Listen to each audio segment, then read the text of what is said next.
As an actor वो अच्छे हैं, फिल्म इंडस्ट्री के लिए एज एन एक्टर वो अच्छे हैं, हार्ड वर्किंग हैं।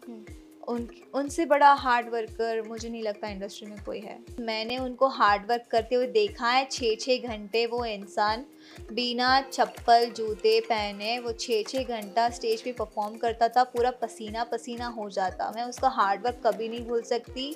और चाहे कितनी भी चीज़ें हो जाए हमारे बीच में, लड़ाई झगड़े कुछ भी हो जाए, मैं उसका हार्ड वर्क कभी नहीं भूलूंगी। अचानक खेसारी लाल यादव की तारीफ क्यों करने लगी काजल राघवानी? ऐसा क्या हो गया?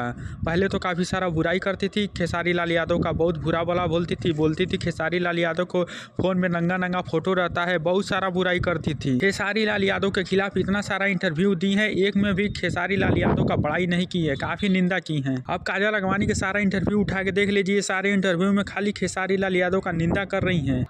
अभी ऐसा क्या हो गया तो खेसारी लाल यादव को तारीफ करने लगी काजल राघवानी। दोस्तों मैं आप लोग बता दूं, काजल राघवानी खेसारी लाल यादव को बुराई बहुत कर रही थी। ऐसा लग रहा था वो बुराई कर करके खेसारी लाल यादव को गलत साबित कर देंगी, लेकिन जितने भी खेसारी लाल यादव के फैन है सबको पता है कि खेसारी लाल कैसा है। और काजल राघवानी की बातों में न आकर जब काजल राघवानी का रेलाई शुरू कर दिए तो काजल राघवानी को भी समझ में आ गया कि खेसारी लाल यादव के जितने भी फैन है सब कट्टर हैं, और इसीलिए पहले काजल राघवानी बुराई कर रही थी, अब खेसारी लाल यादव का बड़ाई करना स्टार्ट कर दिए ताकि लोग उनको अच्छा बोले। लेकिन अब ऐसा फिर कुछ होने वाला नहीं है। अब खेसारी लाल यादव के जीवन में काजल राघवानी फिर से वापस आने वाली नहीं है, चाहे कितना भी चूना मस्का लगा ले, क्योंकि काजल राघवानी खेसारी लाल यादव की नज़र से ही नहीं बल्कि खेसारी लाल यादव के जितने फैंस हैं सबके नज़र से गिर चुकी हैं। तो आप लोग क्या कहना चाहेंगे काजल राघवानी के बारे में तो कमेंट बॉक्स में जरूर बताएं, और आप लोग हमारे चैनल पर नए हैं तो इस चैनल को सब्सक्राइब कर सकते हैं।